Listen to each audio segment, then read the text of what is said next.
Hey, hey, Dripping Springs. It's Ashley and Amber. So you know it's Wednesday at 4-ish o'clock. This is Weekly Drip Season 6, Episode 11. I'm Ashley Tullis, your local real estate expert with my cohort, Miss Amber Pierce, owner of COIT Cleaning and Restoration, recently receiving the distinguished award, Best Restoration Company in all of Hayes freaking County. Congratulations. Oh, thank you. Thank you. Super exciting. Gosh, we're always excited to get any kind of recognition. We love what we do. We love helping our community, and getting that recognition is just really, it gives us a little something extra as yeah. Well earned. Congratulations. Thank you.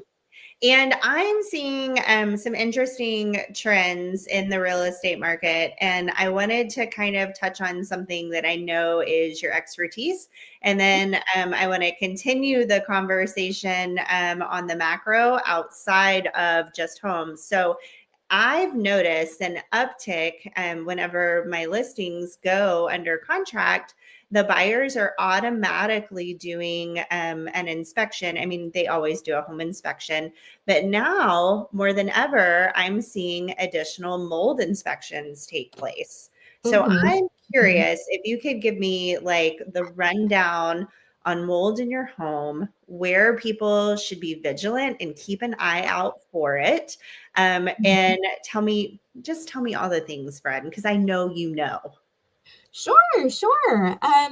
So as far as the scary M word goes, there are a few things that mold needs in order to thrive. It needs to have a water source or a moisture source. It needs to have something to eat, and it needs a nice dark area.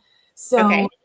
some places that are really common to find that bacterial growth are going to be anywhere near a moisture source. So underneath sinks, around toilets, behind your refrigerator where that water line is, that's one that goes often unnoticed, because you can have a little leak, and if it's not pooling out from underneath the refrigerator, you don't know that it's happening.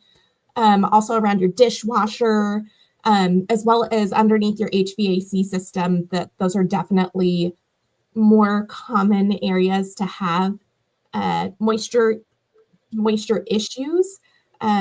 Also, your HVAC system is a really big one. Unfortunately, we are just living in an area where we have really high spore counts. It's just the nature of living in a humid area. It's perfect breeding grounds for those spores. So with your HVAC system, there are some instances where it can be cleaned, but there's also some instances where really pieces just need to be replaced. One of the things, if you're looking at a home and you're trying to decide what you need done, we're happy to come in and do an inspection for you. That's not a problem at all. We're happy to take a look at your HVAC system, especially if you don't really know what you're looking at. That's totally okay. But I would always check the filters. That's going to be a really good indicator of what's going on inside the system. If you check the filter and the filter is like a light gray, that's kind of your normal dirt, dust, dander type of thing. If you're noticing that it's more black, and when you touch it, it kind of smears instead of just being dusty, that could be an indicator that you have some bacterial growth going on within the system. Okay. So also this time of year, spring has sprung. I'm looking outside, things are in bloom. It looks like it's raining yellow on my car in the morning. So like allergies are like a very real thing too right now. Should you notice that your allergies are high when you're outside versus inside? Like, should there be a difference this time of year? Is it all kind of the same?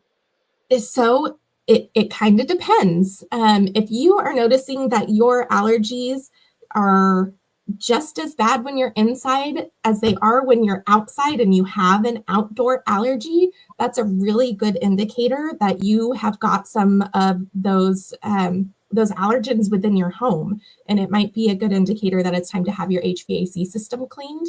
It all goes into your indoor air quality, and indoor air quality is a combination of things. So it's a combination of dirt, dust, and debris, which I already talked about. It's also a combination of things that are on you when you come into the house from out of the house. So that can be air pollutants, that can be pesticides, that can be additional, goodness, I'm having a brain fart, what it's called, the stuff that comes off the cedar.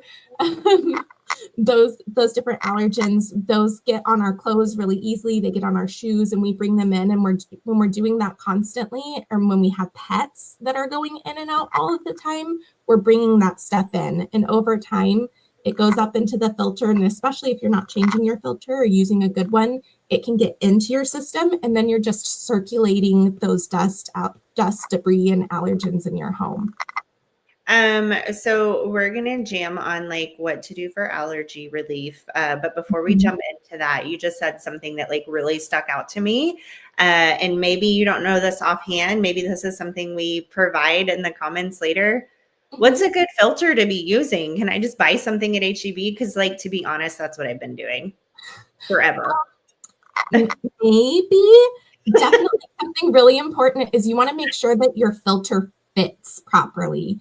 Something that we see a lot is, unfortunately, a lot of the filters that you get from Amazon, they're about a 1/2 inch smaller than the actual opening that they go into. So what that means is when that air is trying to come through, instead of going through the filter, it's going to go in the easiest way it can, and it's usually going right around the filter. So with that, it doesn't matter how good your filter is, it's just going to go around it. So one, make sure that you are using the filter that is the proper size for your unit, or wherever your filter is at, whether that's in a return or in the unit itself. 2, we really recommend to have a MERV 10 or higher. That way you're catching those finer particulates. A lot of times at the grocery store, those are pretty low MERV. What's that? So the MERV is going to be just how fine of particulates you're catching. So the lower the MERV, the bigger the holes in the filter.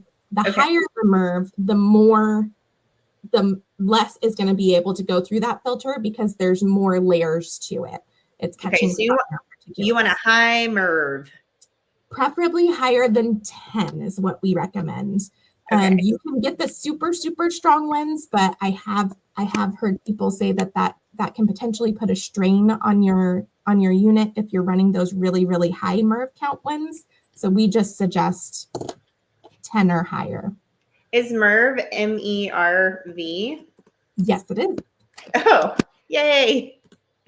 I just thought I would like drop this in the comments here. We'll make it look like it came from you. Perfect. It's Mervic. And when you look at those different ones, a lot of times, like if you go to Home Depot, it'll say like the good, better, best, and it'll give you a breakdown of different things that it's going to be catching the higher that you go, so that if there's something in particular that you are sensitive to, you can kind of choose based off of what makes sense in your home. Yeah. Did you know that I no longer get seasonal allergies? I did not. Tell me why. I feel like you're pretending because you're like one of my dearest friends in the whole wide world. No, I don't know. What'd you do? Yeah, I no longer get seasonal allergies, and I used to suffer terribly from them. Like, you know how when cedar's in full bloom and it like explodes and you can hear it and it's like, ugh, incoming. I'm doomed. Yeah, I no longer struggle with that. And it's because I was treated by Dr. Michelle Went at Indigo for about a year consistently, and they just dissipated and went away.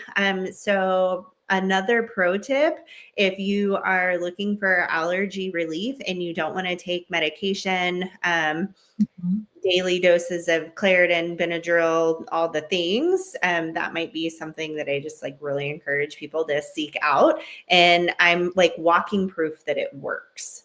So, oh my goodness, that is so awesome. For those of you that are new to our community and don't know yet what cedar fever is, it is a very real thing. some people don't get it right away. Some people don't have a problem for a couple years, and then all of a sudden they are very, very sick during cedar season. It's kind of impressive how it can take some people out. People end up in the hospital because the dang cedar is blooming. Yes.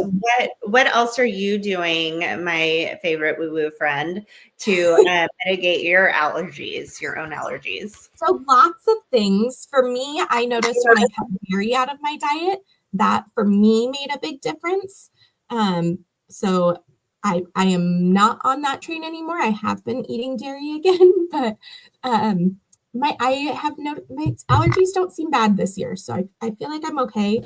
Some different things you can do. You can definitely take some local honey. That way, all of the things that are in your area are going to be in that honey, and you're kind of dosing yourself with a little bit of those allergens so that you can build up a stronger immune response to them, a stronger antihistamine response. It's like an original vaccine, honestly. Yeah.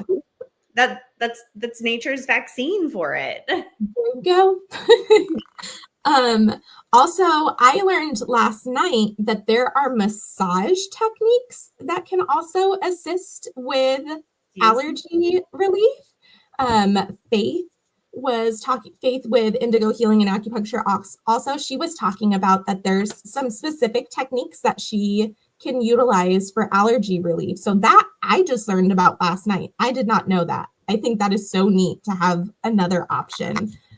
So the massage, the acupuncture, definitely having a clean source of air. So if you can change your filters, get your HVAC system cleaned, that should be cleaned every 3 to 5 years anyway, per the National Air Duct Cleaning Association. But if you're noticing just as much allergies inside your house as you are outside, it might be time. Some other things. So I have a supplement that I like to take, and it's this one. I don't know if you can see it. This DHIST. They have both an adult and a children's version, and it's basically just vitamins to support your system. And the kids one is a chewable, and it actually, I think it tastes good. They're like bright green, so they're kind of weird and fun. But I like this one. There's also, if cedar specific is what is taking you out. Oh, and this you can get from Martin's Pharmacy. That's where I got this last time. That's the only compounding pharmacy in Dripping Springs. FYI. And they're so wonderful and helpful there. If you ever have any questions, they will gladly help you. If cedar specifically is what is taking you out, at Sacred Moon Herbs, also right there downtown Drip on Mercer, they have some drops that are for cedar, and highly, highly, highly, highly, highly recommend those. That's another homeopathic remedy, one where you start by taking 1 drop, and then the next day you take 2 drops, the next day you take 3 drops, and you like build it up in your system. So by the time the trees are doing their craziness, you already are covered. The year I did that, like I had 0 cedar issues. I love that you kind of mentioned to like lean into it slowly, follow the directions. Like, we're not medical professionals, you guys. So we're not saying take all the things. My nature is to just automatically, let me do a whole like viola dropper to make this go away. And then I wonder like why I feel terrible. I'm more like, fix it right now. But yeah, those are really the big ones. Those are the things that we do here in our house. If I notice that my eyes are feeling a little bit itchy. Oh, another pro tip, if you are having like itchy eyeballs, something that I learned for me was if you put those eye drops in the refrigerator, then when your eyes get really itchy and you put those eye drops in, like regular eye drops, refrigerator eye drops, so much better. Amazing. I love it. I love it. I love it. How can folks find you? Because I know you're not posting about duct cleaning on Facebook because you'd have to compete with all the scammers. No. How can people find you, Amber? This would be a great time to say your phone number out loud. Yes. So you are welcome to look us up. We are on social media. We are on Facebook. You can look up COIT Cleaning and Restoration of Austin, or the at COIT Clean Austin. That will bring you right to our page. You also can give me a phone call at 512-829-5084, and that will ring directly to me. I'm happy to talk to you about it. If you don't know if it makes sense for you to have your system cleaned or not, I mean, your health is what we care about most. So I would rather we lose a job and not do the work for you right now and build a better relationship so that when you do need something, then you feel comfortable giving us a call. And we're also happy to do free inspections if you're not sure, if you just bought the house, does it really need to be done? We're happy to come out, take a look, and let you know exactly what we're seeing. And that, in a nutshell, you guys, is exactly why they were voted best in all of Hays freaking County. Congratulations. If you have stumbled upon us for the first time, Amber and I hang out every single Wednesday at 4-ish o'clock, and we just hype all things Dripping Springs. Sometimes we are all over the map with what we're talking about, but today it just felt really relevant to talk about allergies and allergens because 'tis the season. So until next week, thanks for hanging out with us, and we'll see you again.